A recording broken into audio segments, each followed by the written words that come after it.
ನೀವು ಕರ್ಕಶವಾದಂತಹ ಶಬ್ದವನ್ನು ಧ್ವನಿಯನ್ನು ಮಾಡ್ತಾ ಇರುವಂತಹ ವ್ಯಕ್ತಿ. ಅಷ್ಟು ಬಿಟ್ಟರೆ ನೀವು ಇನ್ಫ್ಲೂಯೆನ್ಷಿಯಲ್ ಪರ್ಸನ್ ಅಲ್ಲ sir.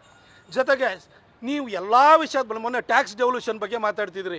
14th finance commission 15th finance ಕಮಿಷನಲ್ಲಿ ಕರ್ನಾಟಕಕ್ಕೆ ಇವಾಗ 3,500 ಕೋಟಿ ಬಂದಿದೆ, ಉತ್ತರ ಪ್ರದೇಶಕ್ಕೆ 18,000 ಕೋಟಿಗೆ ಬಂದಿದೆ ಅಂತ ನೀವು ಆ ಒಬ್ಬ ಲಾಡು ಆ ಒಂದು ಹಳಸೋಗಿರೋ ಲಾಡು ಅವರಿಬ್ಬರು ಕೂತ್ಕೊಂಡು ಮಾತಾಡ್ತಾನೆ ಇರ್ತೀರಲ್ಲ. ಟ್ಯಾಕ್ಸ್ ಡೆವಲ್ಯೂಷನ್ನ ನಾವು ಕರ್ನಾಟಕದಿಂದಲೂ ಕೂಡ ಫೈನಾನ್ಸ್ ಏನೋ ಕಮಿಷನ್ ಇದೆ, ಅದಕ್ಕೆ ನಮ್ಮ ಕರ್ನಾಟಕ ರೆಪ್ರೆಸೆಂಟೇಟಿವ್ ಇರ್ತಾರೆ, ಕರ್ನಾಟಕದಲ್ಲಿ ಮೀಟಿಂಗ್ಗಳು ಮಾಡ್ತಾರೆ. ಆಯಿತು, ಆ 15th ಫೈನಾನ್ಸ್ ಕಮಿಷನ್ದು ಆ ಮೀಟಿಂಗ್ ಆದಾಗ ಫಂಡನ್ನು ಯಾವ ಆಧಾರದ ಮೇಲೆ ಅಲೋಕೇಟ್ ಮಾಡಬೇಕು ಅಂತ ಹೋದಾಗ ಅದು ಪಾಪ್ಯುಲೇಷನ್ ಆಧಾರದ ಮೇಲೆ, ಬ್ಯಾಕ್ವರ್ಡ್ನೆಸ್ನ ಆಧಾರದ ಮೇಲೆ, ಅಂದರೆ ಹಿಂದುಳಿವಿಕೆ, ಇದು ಜನಸಂಖ್ಯೆ ಆಧಾರದ ಮೇಲೆ ಅಲಾಟ್ ಮಾಡ್ತೀವಿ ಅಂದಾಗ ಅಲ್ಲಿ ಧ್ವನಿ ಎತ್ತಬೇಕು ನೀವು. ಉತ್ತರ ಪ್ರದೇಶ ಜನಸಂಖ್ಯೆ ಜಾಸ್ತಿ ಇದೆ, ಹಿಂದುಳಿವಿಕೆ ಜಾಸ್ತಿ ಇದೆ, ಈಗ ಅಭಿವೃದ್ಧಿ ಹೊಂದ್ತಾ ಇರೋದು, ಹಾಗಾಗಿ ಆ ರಾಜ್ಯಗಳಿಗೆ ಜಾಸ್ತಿ ಸಿಗುತ್ತೆ. ಇದು ಗೊತ್ತಿದ್ರೂ ಕೂಡ ಇಲ್ಲಿ ಬಂದು ಪಪ್ಪೆ ಹೊಡಿತೀರಿ, ಓ ಕರ್ನಾಟಕನೇ ಮಾಡಿದ್ರು ಯಾವನಿಗೂ ಗೊತ್ತಿಲ್ಲ ಅಂತ ತಿಳಿದಿದ್ದೀರಾ.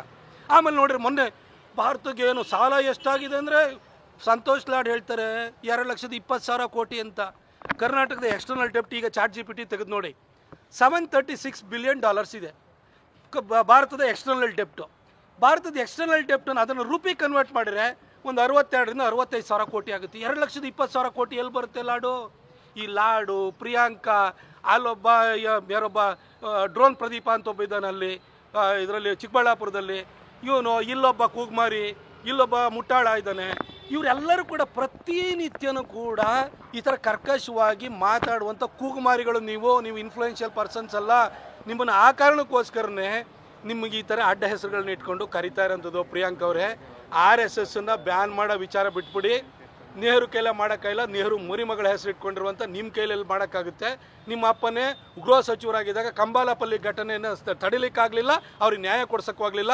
ನೀವೇ ಒಬ್ಬರು ಸಚಿವರಾಗಿ ಹಕ್ಕಿ ಪಿಕ್ಕಿ ಜನಾಂಗ ಸೇರಿದಂಥ 9 ವರ್ಷದ ಬಾಲಕಿಗೆ ನ್ಯಾಯ ಕೊಡೋಕ್ಕೆ ನಿಮ್ಮ ಕೈಲಾಗಿಲ್ಲ. ಇನ್ನು ಸುಮ್ಮನೆ ನಾನು ಬದುಕಿದ್ದೀನಿ ಅಂತ ತೋರಿಸೋದಕ್ಕೆ ಈ ಥರ ಕರ್ಕಶವಾಗಿ ಮಾತಾಡ್ತಾ ಇರಬೇಡಿ. ಈಗ 2.5 ವರ್ಷ ಆಯ್ತಲ್ಲ, 2.5 ವರ್ಷದಲ್ಲಿ ನಾನೇನು ಕಡ್ದು ದಬಾಕಿದ್ದೀನಿ ಅಂತ ಹೇಳಿ ನೀವೊಂದು ಪ್ರೆಸ್ ಮೀಟ್ ಮಾಡಿದ್ದೀರಾ. ಗ್ರಾಮೀಣಾಭಿವೃದ್ಧಿ ಇಲಾಖೆ ಇದೆ, ಅಲ್ಲಿ ನೋಡ್ರಿ ಶಾಲೆ ಮಕ್ಕಳಿಗೆಲ್ಲರೂ ಕೂಡ ಅವರ ಕೈಗೆ ಬುಟ್ಟಿ ಕೊಟ್ಬಿಟ್ಟು ಅವ್ರನ್ನ ಮ್ಯಾಂಡೇಸ್ ಅಂತ ಕ್ರಿಯೇಟ್ ಮಾಡಿ ಅವ್ರ ಹೆಸರಿನಲ್ಲಿ ದುಡ್ಡು ಹೊಡಿತಾ ಇದ್ದಾರೆ.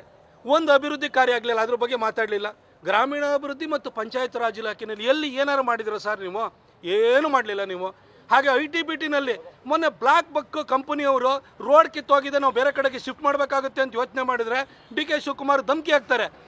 ನೀವೊಬ್ಬ ITBT ಸಚಿವರಾಗಿ ಒಂದು ಮಾತಾಡಿದ್ರೆ ಸರ್, ಕಂಪ್ನಿಗಳಿಗೆ ಒಳ್ಳೆ ರಸ್ತೆ ಮಾಡಿಕೊಡ್ತೀವಿ, ದಯವಿಟ್ಟು ಮಳೆ ಜಾಸ್ತಿ ಆಗಿದೆ, ನಾವು ಬೇಗ ಟಾರ್ ಹಾಕ್ಕೊಡ್ತೀವಿ ಅಂತ ಒಂದು ಮಾತಾಡ್ಬೋದಿತ್ತು. ಅದ್ರ ಬಗ್ಗೆ ಮಾತಾಡಲಿಲ್ಲ. ಮತ್ತು ಯಾವ್ದು ಸರ್ ನಿಮ್ಮದು?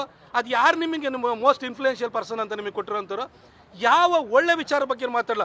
ಇಲ್ಲಿವರೆಗೂ ಪ್ರಿಯಾಂಕಾ ಖರ್ಗೆ ಅವರ ಖಾತೆಯ ಬಗ್ಗೆ, ಅವ್ರು ಮಾಡಿದ ಘನಕಾರ್ಯದ ಬಗ್ಗೆ ಒಂದೇ ಒಂದು ಪತ್ರಿಕಾಗೋಷ್ಠಿಯನ್ನು ಮಾಡಿ ತಮ್ಮ ಸಾಧನೆಗೆ ತಾವೇ ಬೆನ್ನು ತಟ್ಕೊಳ್ಳಿ ಬೇಡ ಅಂತ ಹೇಳಲ್ಲ. ಮಾಡಿರೋದು ಯಾವ್ದಾರು ನೋಡಿದ್ದೀರಾ ನೀವು? ಯಾವುದನ್ನು ಮಾಡಲಿಲ್ಲ. ಬೆಂಗಳೂರಿನ ಗುಂಡಿ ಬೆಂಗಳೂರಾಗಿದೆ ಅಂತ ಹೇಳಿ ಇಡೀ ಊರು ಮಂದಿ ಎಲ್ಲ ಉಗಿತಾ ಇದ್ದಾರೆ. ಬೆಂಗಳೂರಿಂದಲೇ IT ಸೆಕ್ಟರ್ 14 ಲಕ್ಷ ನಮ್ಮ IT ಎಂಪ್ಲಾಯೀಸ್ ಇದ್ದಾರೆ. ಅವ್ರಿಗೆ ಏನಾದರೂ ಮಾಡಿದ್ರೆ ಸರ್, ಅವರಿಗೆ ಓಡಾಡೋಕ್ಕೆ ರಸ್ತೆ ಯಾರು ಕೊಡ್ಬೋದಿತ್ತಲ್ಲ ಸರ್? ಅದ್ರ ಬಗ್ಗೆ ಮಾತಾಡಲ್ಲ. ಆಮೇಲೆ